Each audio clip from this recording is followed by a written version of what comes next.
জানি দেখা হবে।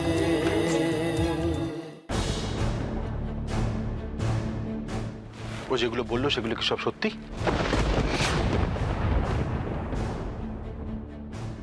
না না, কি আশ্চর্য! ও কি বলেছে না বলেছে সেই কথা ধরে নি তোমরা।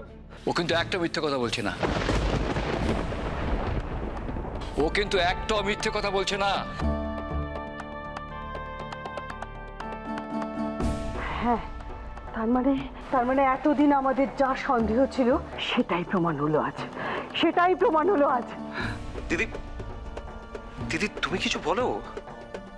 একটা একটা মাথা খারাপ মেয়ে, তার কথা বিশ্বাস করে সবাই তোমাকে সন্দেহ করছে। তুমি প্লিজ কিছু বলো। রাত্রি, আমরা এতক্ষণ যা শুনলাম তার উপর ভিত্তি করেই কিন্তু আমি তোমাকে কথাগুলো জিজ্ঞাসা করছি। আর এরপরে তো বাড়ির ছোটরা আমাদের প্রশ্ন করবে, কি জবাব দেবো তাদের?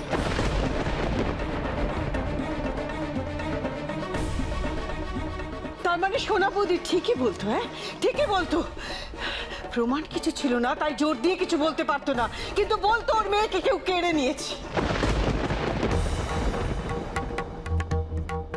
না না, এসব কথার কোনো প্রমাণ নেই।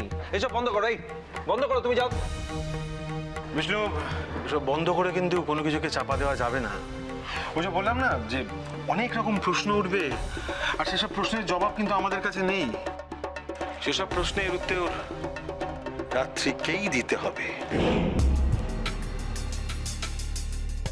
এই জন্যে হয়তো বলে পাপ কখনো চাপা থাকে না, সেটা কোনো না কোনো ভাবে সামনে আসবেই। সামনে আনার জন্যই তো এত কিছু।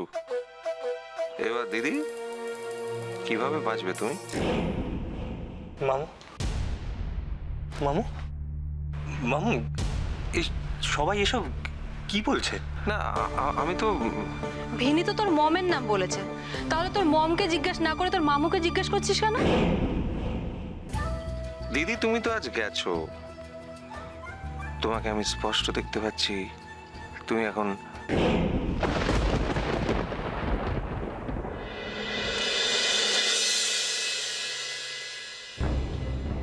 আপনারা প্লিজ চুপ করবেন। ও যেটা বললো সেটা তো জানতে হবে কেন বললো। Please silent. পায়েল,